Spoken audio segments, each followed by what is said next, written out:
പട്ടാപ്പകൽ അത്രയും ആളുകളുടെ മുമ്പിൽ നടന്നൊരു ഇൻസിഡന്റ് വീണ്ടും സമരക്കാരുടെ തലയിൽ വെക്കാൻ അവസാനം വീണ്ടും ഒരു കള്ള ദൃശ്യവുമായി വന്നു. ഇതാ കറുത്ത തുണിയും കൊണ്ട് സമരക്കാരൻ മന്ത്രിയുടെ കഴുത്തിനെത്തിയിരിക്കുന്നു എന്ന് പറഞ്ഞിട്ട് വീണ്ടും ഒരു കള്ളപ്രചരണം.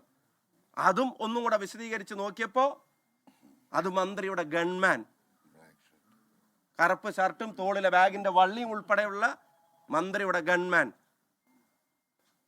ഗൺമാൻ മന്ത്രിയുടെ കഴുത്തിന് പിടിച്ചിട്ടുണ്ടെങ്കിൽ KSUക്കാരന്റെ വീടിന് നേരെ ബോംബെറിയലല്ല വേണ്ടതെന്ന്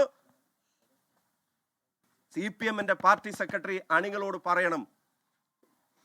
ഇതിന്റെ പേരിൽ നടക്കുന്ന, സത്യം പറഞ്ഞാൽ കലാപാഹ്വാനത്തിന് ഗോവിന്ദമാഷ്ക്കെതിരെ കേസെടുക്കണം. ഇതിന്റെ പേരിൽ നടക്കുന്ന മുഴുവൻ, ഇല്ലാത്തൊരു അക്രമത്തിന്റെ പേരിൽ നടക്കുന്ന മുഴുവൻ കലാപങ്ങൾക്കും ഗോവിന്ദമാഷ് ഉൾപ്പെടെയുള്ള CPM നേതാക്കന്മാരാണ് ഉത്തരവാദികൾ. പഞ്ചായത്ത് തെരഞ്ഞെടുപ്പിലെ തോൽവിയും ലോക്കൽ ബോഡി ഇലക്ഷന് ശേഷം നിങ്ങൾ ഉദ്ദേശിച്ച റിസൾട്ട് വരാത്തതിന്റെ നിരാശയും പാർലമെന്റ് തെരഞ്ഞെടുപ്പിലും ഉപതെരഞ്ഞെടുപ്പിലും തുടർച്ചയായി ഉണ്ടാവുന്ന പരാജയം, ഭരണം നഷ്ടപ്പെടും എന്നുള്ള ഘട്ടത്തിലേക്ക് എത്തിയപ്പോൾ എൻ്റെ അടുത്ത പോയിന്റ് CPMന്റെ പ്രവർത്തകരോടാണ് പറയുന്നത്.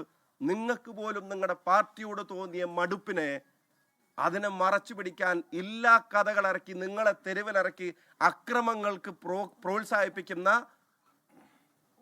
പ്രകോപനം സൃഷ്ടിക്കുന്ന നിങ്ങളുടെ നേതൃത്വത്തെ തിരുത്താൻ കുഞ്ഞികൃഷ്ണൻ പറഞ്ഞതുപോലെ പ്രവർത്തകർ തയ്യാറാവേണ്ട കാലമാണ്. CPM പ്രവർത്തകർ ഈ കള്ളത്തരം പറയുന്ന നേതാക്കന്മാരുടെ ഗുണ്ടകളാവാനില്ല എന്ന് ആർജവത്തോടെ പറയേണ്ട കാലമാണ്.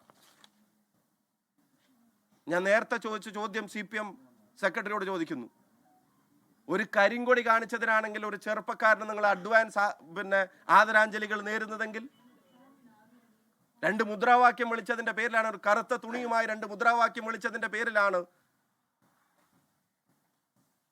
വിതുൽ ബാലൻ എന്ന KSU പ്രവർത്തകനോട്, അതുൽ എന്ന KSU നേതാവിനോട് അഡ്വാൻസ് ആദരാഞ്ജലികൾ നിങ്ങൾ നേരുന്നതെങ്കിൽ, അതിന്റെ പേരിലാണ് ആ ചെറുപ്പക്കാരുടെ പ്രായമായ അച്ഛനും അമ്മയും കടന്നുറങ്ങുന്ന വീട്ടിലേക്ക്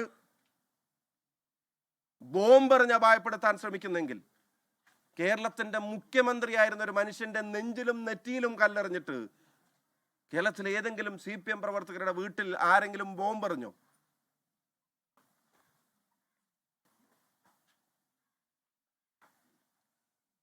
ആരെങ്കിലും ബോംബെറിഞ്ഞോ? ഇനി അടുത്തത് പാർട്ടിയോട് തന്നെ ചോദിക്കുന്നു. കഴിഞ്ഞ ലോക്സഭാ തെരഞ്ഞെടുപ്പിനിടക്ക് പാനൂരിലെ ഷെറിൻ എന്ന് പറയുന്ന ഒരു ചെറുപ്പക്കാരൻ ബോംബ് നിർമ്മാണത്തിനിടെ മരിച്ചു. ബോംബ് നിർമ്മിക്കുന്നതിനിടയ്ക്ക് അത് പൊട്ടിത്തെറിച്ചിട്ട് മരിച്ചു.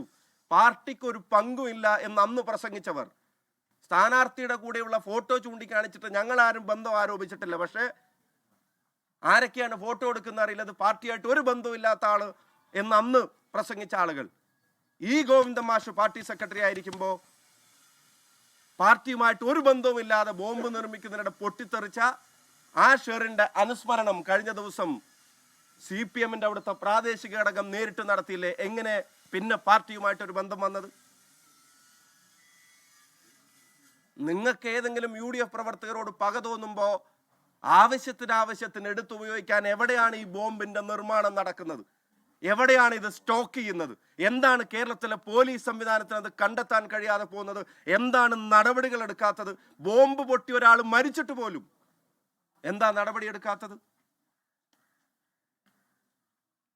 ബ്ലോക്ക് പഞ്ചായത്തിന്റെ പ്രസിഡന്റ് ഇലക്ഷൻ അഴിയൂരിൽ കഴിഞ്ഞപ്പോൾ അറിയാതെ വോട്ടൊന്ന് മാറിപ്പോയ LDFലെ തന്നെ ഒരു പാർട്ടി അംഗത്തിന്റെ വീട് തല്ലി തകർത്ത് അവിടെ സ്റ്റീൽ ബോംബ് കൊണ്ടുവച്ച കേസിൽ എത്ര പ്രതികളെ പിണറായി വിജയന്റെ പോലീസ് അറസ്റ്റ് ചെയ്തു?